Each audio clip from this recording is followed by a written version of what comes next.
Ayo, what's up? Welcome back dito sa ating channel dito sa Bobs TV.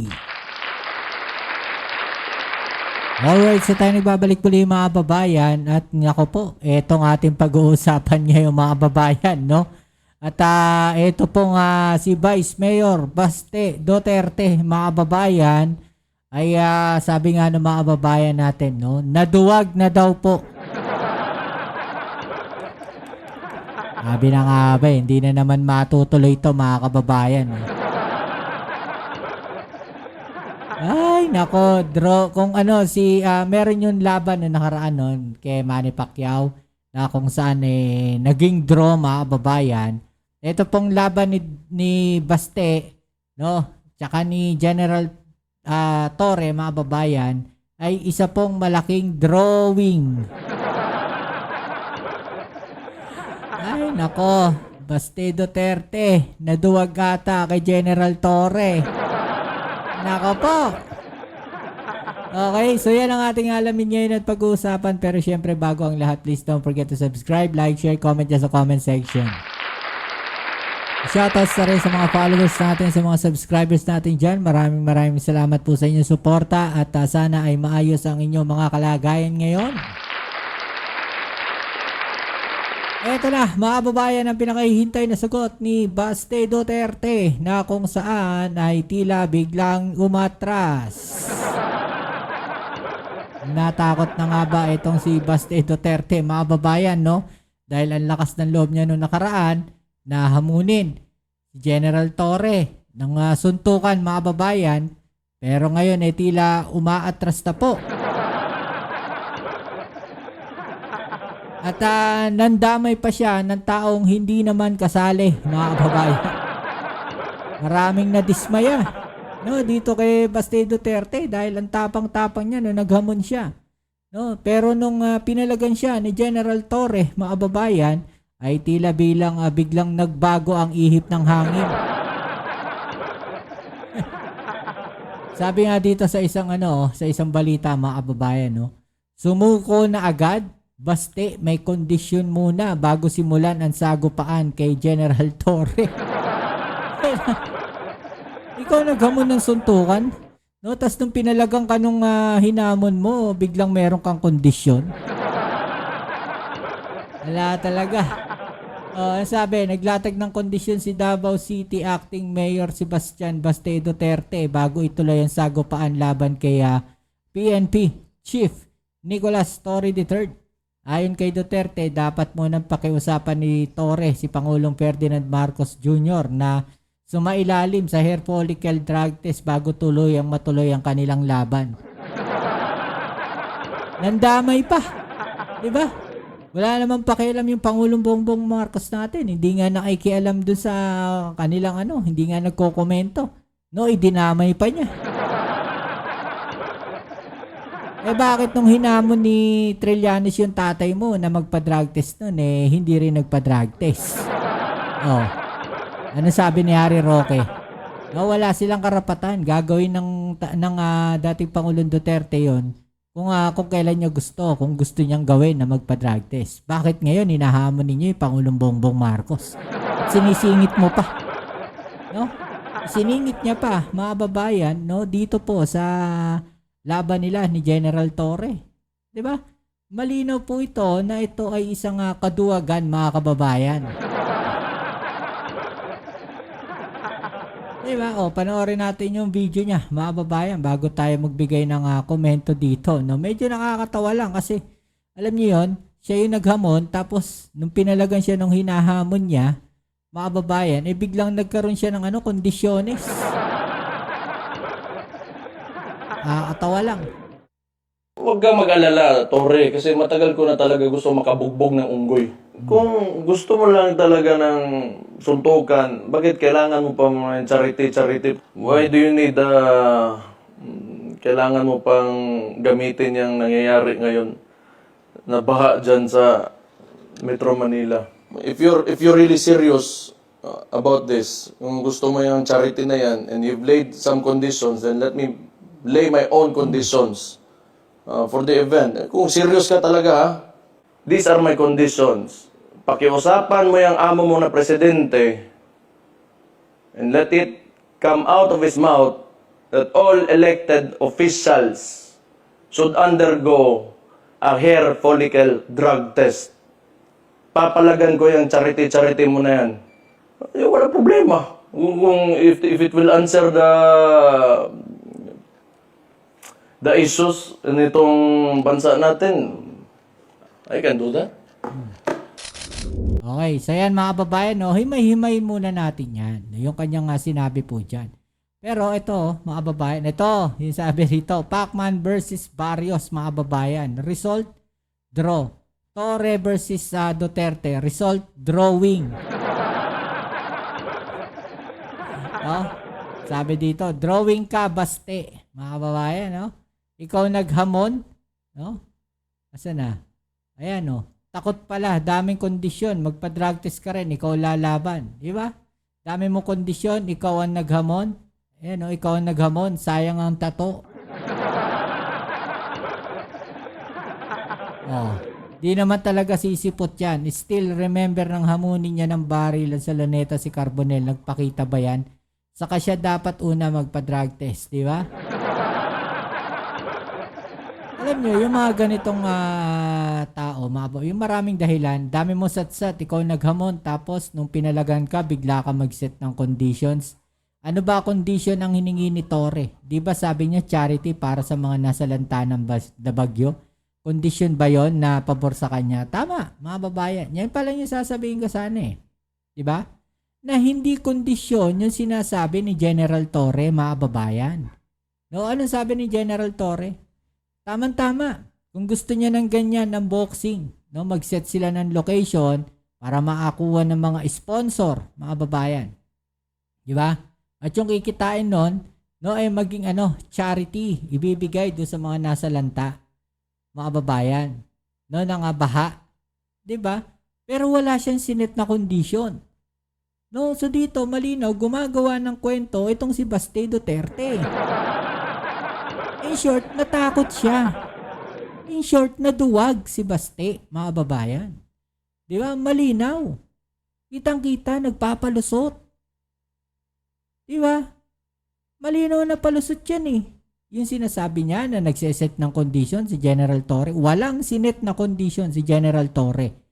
No, ang sinasabi niya, no, pumunta tayo sa isang lugar, Araneta Coliseum o saang venue, ibebenta, may mga tickets, mga babayan na ibebenta at yung kikitain, ibibigay, no, doon sa mga tao na nasa lanta ng baha, mga babayan. Di ba? Ulitin natin ito sinabi niya dito. Torre, kasi matagal ko na talaga gusto makabugbog ng unggoy. Okay. Kung gusto mo lang talaga ng suntukan, bakit kailangan mo pa mga charity? Why do you need Bakit kailangan mo pa ng charity? Di ba? Mga babayan, tinanggap naman ni General Torre yung suntukan eh. Hindi naman umatras eh. So ibig sabihin, gusto ni General Torre yung suntukan. Di ba? Hindi siya umatras. Pumalag siya sa hamon mo. No, na magsuntukan kayo. Pero, di ba? Ngayon, ikaw, ito nagpapalusot. Di ba? Malinaw eh. Mahanap ka ng butas eh. O, yung charity na yun, parang side na lang yun, na kung ano yung kikitain, no, ng inyong boxing, di ba? Yun yung ibibigay. So, ibig sabihin, nagsuntukan kayo, nagboxing kayo, no, yung kikitain nun, charity, ibibigay doon sa mga nasa lanta ng baha. Diba? Pero walang kondisyon na inilatag si General Torre. Diba? Sinabi ba niya na magpa-drug test ka? Yun ang kondisyon. Diba? Pero ikaw, ano hinihingi mo? Kailangan mo pang gamitin yung nangyayari ngayon na baha dyan sa Metro Manila. Diba? Gagamitin daw yung baha dito sa Metro Manila. Walang ginagamit si General Torre. Unang-una, nananahimik si General Torre. Hinamon mo ng suntukan. Pinalagang ka ngayon, ang dami mong dahilan. Kung talagang gusto mo ng suntukan, no, ba't di ka na lang pumalag? Di mo na lang sabihin, sige, game, dyan na lang tayo. Sa Araneta Coliseum. Diba? Wala nang kondisyon. Ang problema, no, ikaw ang humihingi ngayon ng kondisyon. Yun yung pangit eh. No, ganyan sila eh, no? Gagawa sila ng issue, Gagawa sila ng usapin, no, maghahamon sila. Tapos pag pinalagan sila, mga kababayan, bigla silang aatras. Nakakatawa lang, 'di ba? If you're really serious about this, kung gusto mo yung charity na yan, and you've laid some conditions, then let me lay my own conditions. 'Di ba? Your condition, wala namang delay o nilatag na kondisyon si General Torre. Mga babayan, may kondisyon ba na nilatag si General Torre? 'Di ba? Ang sinabi lang niya, yung kikitain mapupunta sa charity. Pero wala siyang kondisyon na nilatag. Hindi niya sinabi na ito dapat ang suot, no? Dapat magpa-drug test ka muna bago tayo mag-boxing, 'di ba? Wala namang ganoon eh. Oh, ngayon ikaw ano ilelay mo na condition? For the event. Kung serious ka talaga, ha? These are Hindi ba seryoso si General Torre doon sa pagtanggap niya ng hamon mo? 'Di ba? Seryoso siya. 'Di ba? Seryoso siya. Naghanap pa nga ng venue eh. Araneta Coliseum pa nga. Oh. At dahil seryoso siya, no, si Senator Ping Lacson, no, yung retirement niya na 1 month, idodonate din niya. Bibili siya ng ticket. 'Di ba? Yun yung maganda doon, mga babayan. Pero ito, nag-aalibay, nagpapalusot. In short, takot siya, naduwag siya. Yun lang yun. are my conditions. Pakiusapan mo yung amo mo na presidente Oh. and let it come out of his mouth that all elected officials Oh. should undergo a hair follicle drug test. Di ba mga babayan? Dinamay niya pa yung Pangulong Bongbong Marcos. Kung sinasabi niya na lahat mag-undergo na mga ganito, na mga drug test, ibig sabihin kasama sila ron. No? Elected official eh. 'Di ba? Official din sila ng gobyerno. 'Di ba mga kababayan? So kasama rin si VP Sara doon. 'Di ba? Kasama rin siya. Kasama yung buong pamilya niya. Lahat sila kasama na papadrug test. Yun yung hamon niya. 'Di ba? O ba't ang ano ngayon dito, ang tanong dito mga kababayan, bakit nadamay si Pangulong Bongbong Marcos? 'Di ba? Humahanap ng butas, humahanap ng dahilan, humahanap ng paraan para hindi matuloy. Kung talagang matapang ka, baste, no, kung talagang matapang ka at seryoso ka doon sa hamon mo, yun naman ang tanong sa'yo, seryoso ka ba? No, doon sa hamon mo, nasuntukan kayo, bakit hindi ka nalang umuo kay General Torre ngayon? Nung hinamon ka ni General Torre ng suntukan, umuo siya, no? Nagbigay pa nga siya ng venue, nagbigay pa siya ng araw, sa linggo na nga daw eh. 'Di ba? Bakit ngayon tila ikaw yung umaatras? Kung talagang matapang ka, baste. No, kung talagang seryoso ka, no, diyan sa hamon mo, nasuntukan. No, bakit hindi ka sumipot, no, sa venue na binigay ni General Torre? Ganun lang kasimple yun, mga babayan. Papalagan ko yung charity mo na yan. Wala problema. Diba, regardless eh, yung charity na yun, hindi naman yun ang usapan, hindi naman yun ang pinag-uusapan eh. Kumbaga, ano na lang yun eh, side event na lang yung charity na yun eh. Diba, parang ano yan mga kababayan, isipin nyo parang ano, concert for a cause. Diba, battle of the bands for a cause. Ganun lang yun mga kababayan. Diba, parang ano, motorcycle racing for a cause. Singing contest for a cause. Ganun lang yun. Yung kikitain ng singing contest o any contest na yan, mga babayan, no? O any fundraising na yan, na gagawin na event, mapupunta sa isang charity. Diba? Regardless kung anong kalalabasan ng event na yon. Regardless kung anong klaseng event yon. Ang ano doon, ang usapan doon is yung kikitain, mapupunta sa charity. Walang pakialam yung charity doon sa mangyayari sa event. Pero ito, mga babayan, no, humahanap ng dahilan, no, si Baste Duterte para maiwasan yung boxing. Diba?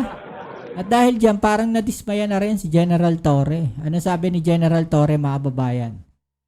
No, ano sabi? Oh, hanapin natin. Nawala eh. Hanapin natin yan. Wait lang hanapin natin, mga babayan. Di ba? Malinaw mga kababayan na itong si Baste Duterte, umiiwas. No? Umiiwas na doon sa boxing na gusto niya. Di ba mga babayan? Malinaw natatakot siya ito, ano sabi dito? Ni General Torre.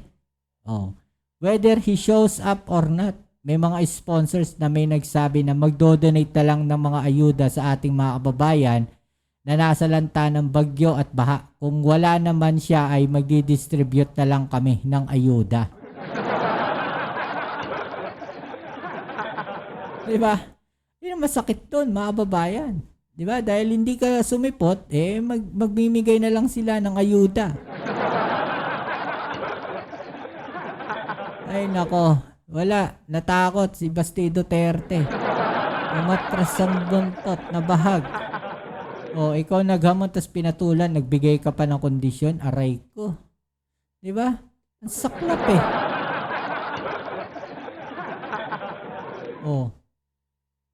Puro kasatsat. Ay walang ganun, naghamon ka tapos dami mong demand, katawa naman yan.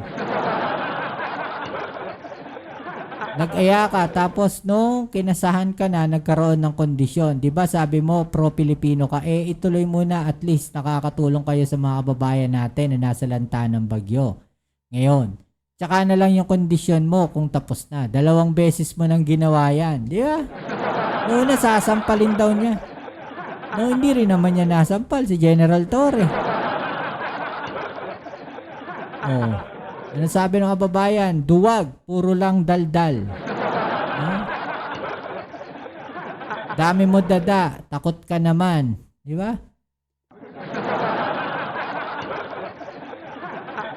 Bakla, hamon ka pa ng pumalag, dami mong kondisyon para di matuloy. Sino ngayong katawa-tawa? Okay na sana gumawa ng paraan para di matuloy ang laban. Natakot na si acting Mayor Basti Duterte. Natuluyan siya, naging acting. Linyahan ng duwag na pinalagan, daming alibay. Totoo yun. Diba? Nung pinalagan, naghamon, nung pinalagan siya, ang dami na niyang alibay, ang dami na niyang palusot. Saklap. Diba? Yan muna ang ating updates dito po sa General Torre Basti Duterte Match of the Century, mga babae. Comment nyo na lang po sa ibaba yung mga inyong opinion at komento at ating yung pag-usapan. Alright? So yan muli, kita-kits tayo sa ating next video upload. Dito po ang inyong Kuya Mobs sa Mobs TV. Peace. I'm out.